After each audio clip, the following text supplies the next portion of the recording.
we are going to be meeting Dr. Gary Salyer.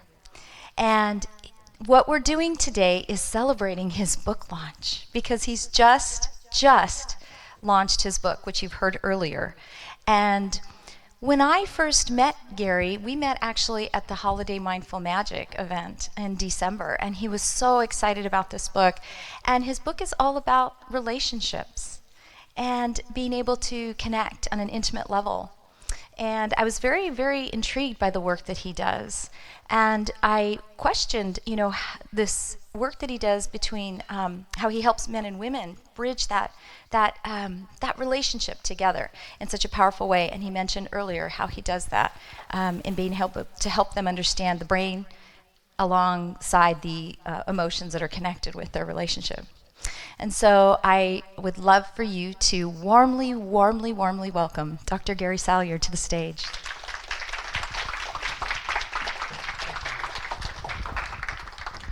Good afternoon.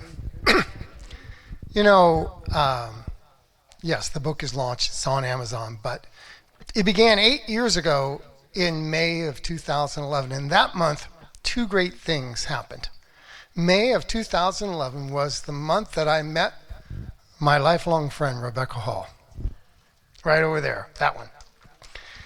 And I decided to write a book. And I let it percolate until it was ready on its own terms. And what I know is that I don't want you to know just that there's a book out there. The book is great. But it's all the souls, all the people behind the book that made it what it is. I am a firm believer that every client that has ever showed up at my door showed up and taught me what it would take to lead a person back to love, to lead them back home to their heart so they can actually have a happy soulmate beside that night rather than an empty pillow or a frustrated distant partner. I'm reminded the many clients, like the one I just started, she's going through a divorce. She just started dating. And if you've started dating after 25 years of not dating, it's a tad bit of a shock.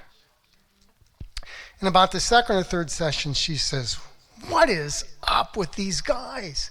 She goes, "It's crazy out there." She goes, "You're getting ghosted. They don't show up." She goes, "And since when does a 2-month relationship equal a long-term commitment?" And her frustration is mounting as she finds out that dating probably isn't what she imagined it would be. And what I know is we have a real crisis of the heart out there. I don't know, a lot of people know it, but when I was in college, my speech teacher was a guy that in the 60s subbed in for a pretty well-known speaker. When this speaker in the 60s couldn't make his gigs and something came up at the last moment, this guy would substitute for him. That man was Martin Luther King. And like Martin Luther King, I have a dream. I have a dream that we can actually change a generation's fate with love. That we can actually learn to be kind and loving to one another on these dates instead of the ghostings that have become rampant, if not socially acceptable. If we can't turn back that 50% divorce rate. In fact, if you count the people that don't file for divorce, it's 65%. And it's not just that. For the millennials, I have many clients who have gone through 3, 4, 5 heartbreaking breakups in the last 2 or 3 years. What this woman said to me next was so telling of what our generation is experiencing, and maybe you have felt this way in your own heart. She goes, "Gary, sometimes I just wonder if I just shouldn't give up, just invest in my kids and take it that that's the best that life can give me.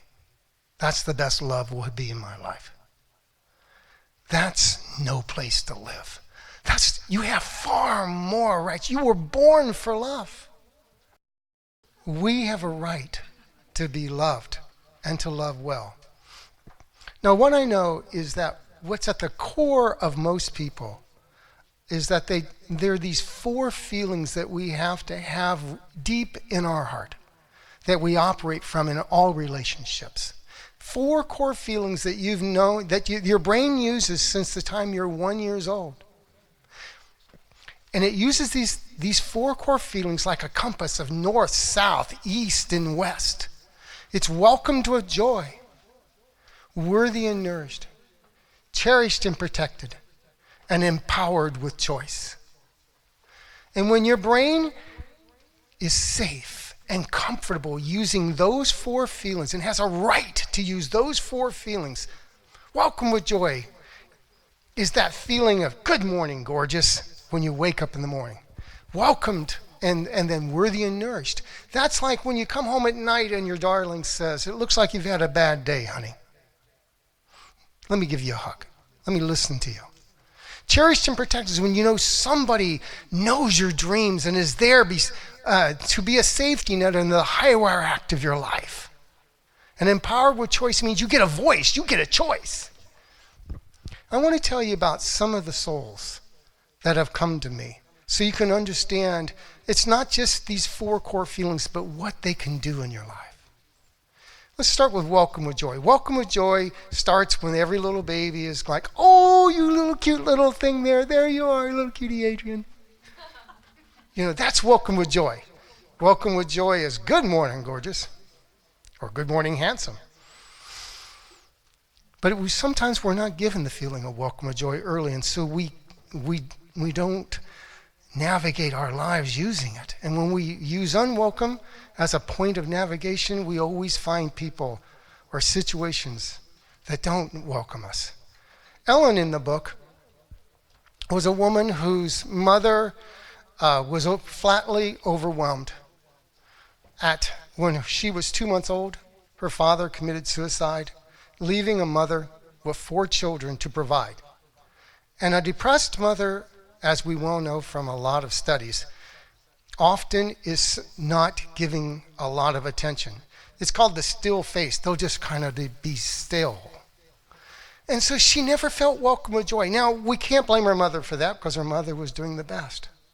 But what she came to life is this, oh no, I don't know if I really want to deeply connect because I didn't get a chance to connect early. Remember what it was like when I connected with mom and I got that still face? The pain of seeing a face that didn't welcome her with joy created what we call an avoidant, a flight response from love. Of interest is that miraculously after a whirlwind 3-month marriage, she met a man that would be her partner for 25 years, the love of her life. And her father died of a heart attack. Her husband died of a heart attack just as a young man in his 40s.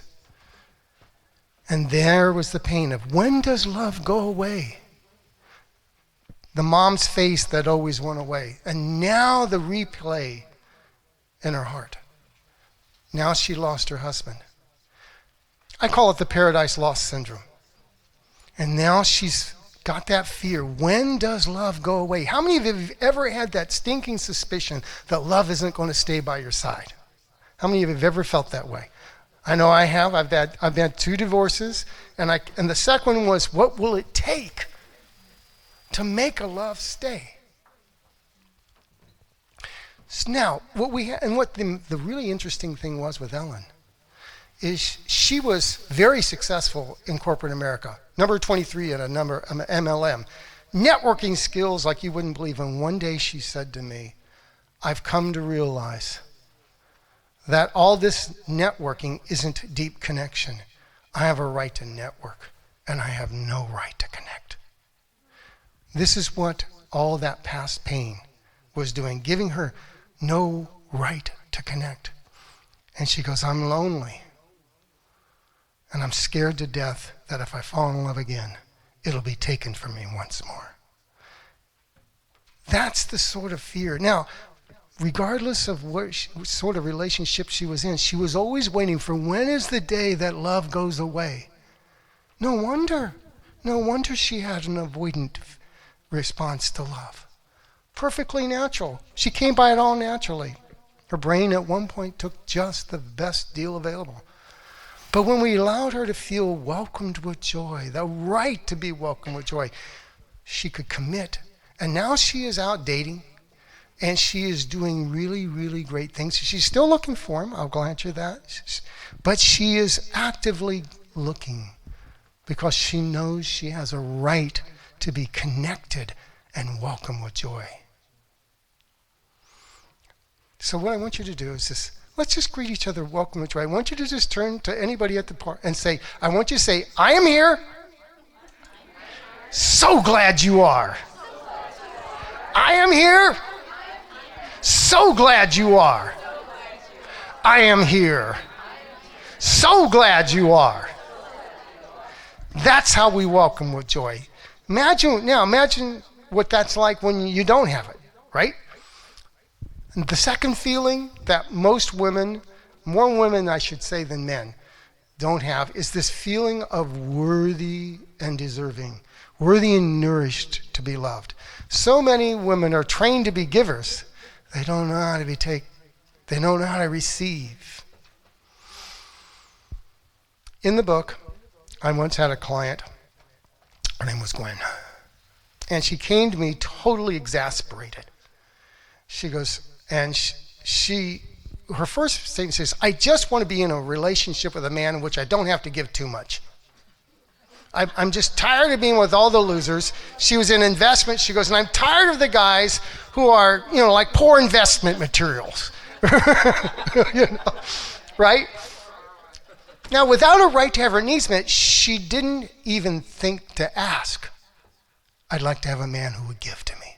She just didn't want to give too much. It's totally off the menu. When we delved a little deeper into Gwen's dilemma, her brain was, when she was a child, her mother was pretty much narcissistic, so it's, oh no, honey, it's not about you. Oh no, it's not about you. It's not about you. But then, when her mother and father divorced, they were once out on a street on an excursion, and she says, Daddy, can I have some ice cream? And out of his resentment over his child care payments, he pulled out a wad of $100 bills and says, this is what you cost me every month. From that moment, she learned never to take from a man. How does it show up? About the second or third session, she goes, I don't know what's wrong with my picker. She goes, every time I start to date a man, I find out he's married. She goes, I'm trying not to find them. She goes, I'm actively looking. I'm looking. And she goes, and somehow she goes, my picker, it's got its in for me because every time I turn around, they're married. She goes, what is up with this? Her picker was going out and choosing men that could never give to her, ever. That's how bad it got. Funny thing was she was also anemic. And from the time she was 9, she had a virtually incurable form of anemia that baffled doctors. When we reset the right to have her needs met, and she had firmly in her heart that it's okay to reach out for my needs and to receive. It's okay to feel welcomed and worthy and nourished. Hallelujah chorus, about the 8th session, she goes, I found a man who's not married. And miraculously so, her anemia went away. See, her body was just mirroring what her mind had already decided. The body just looked up that says, looks like the neighbors aren't taken, neither will I.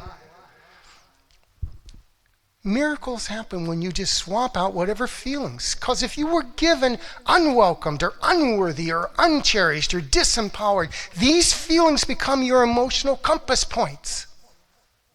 And then they navigate you to Mr. Wrong or Ms. Wrong. They'll also, if you're a couple, create horrible fights and distancing moves. If somebody has a Paradise Lost pattern and they do get married, they're always hedging their bets. They got one foot in and one foot out. How frustrating is that for a partner? So let's talk about them couples. There's a wonderful couple in the book called Jennifer and Todd. I really think they're probably my favorite story in the book. A couple I just worked with in November, they were reading the book ahead of time, and the second session they came in and said, "Hi, I'm Jennifer," and he goes, "Hi, I'm Todd." Jennifer and Todd they did not have a right to cherish each other. They did not have a right to protect each other, but from different ends. I talk about in the book a right to separate and belong. This is, when toddlers or little ones and they go over here, and they're always looking back. Is mom over there looking? And the moment mom isn't looking, it's wah! Hey, look over here. They get a right to separate, but they also have a right to be in a belong. So Jennifer, she was in a family with alcoholics. They didn't give her a lot of times of attention. She goes, "I never felt seen." So her way was anxious. I'm going to lock down some belonging this time. I'm going to make sure I belong. So she was more drama. On the other hand, Todd had a very intrusive mother who didn't give him a right to be himself. The joke in the family was you could always tell the party where mom was by the people who were walking back because she was so invasive. In fact, all of his memories were right here. So imagine what that's like in a marriage, because there's got to be a few times when you're that close, right? Well, in hopes at least.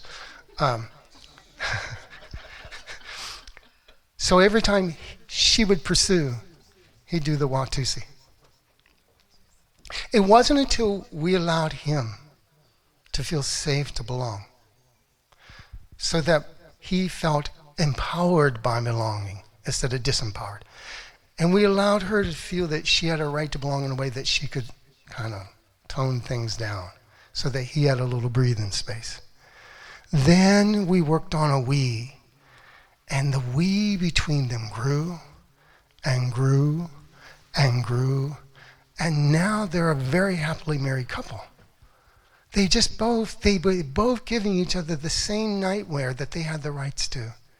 Both of them were 5-year-olds protecting against the pain of not belonging in their own way, giving each other exactly the other person the right they had for. These are the miracles. So that's what cherished and protected does. It gives you back the ability to be a we. Because when you can be a me and a we, that's when you can become a couple. Because if you show me a couple without a we, I'll show you a war. You cannot be just a couple. You have to be a we. So this is what the deep work. If you want to tone down all the distancing of avoidant attachment, or all the drama that comes with anxious attachment, and you want to have a secure attachment. And my definition of a secure attachment is it takes no BS and it gives no BS. And a secure love style is a brain that's rules allow love to last. So this is what I do with my clients. I take these old feelings of unwelcomed, unworthy, uncherished, or disempowered, and I swap them out for feeling welcomed and a right to feel welcomed, and a right to feel worthy, and a right to feel cherished, and a right to feel empowered, because these are your birthrights. If you're interested, if you got any of those other feelings running, you have a birthright to feel all 4 of these feelings of a secure love style. It's not about skills, it's not about better dating, it's not about communication per se. It's about knowing you have a right to feel these 4 feelings, and when your brain has that right, it will always take it. So if we can just swap out those feelings, whatever they are, for the good ones, love shows up very differently. Thank you.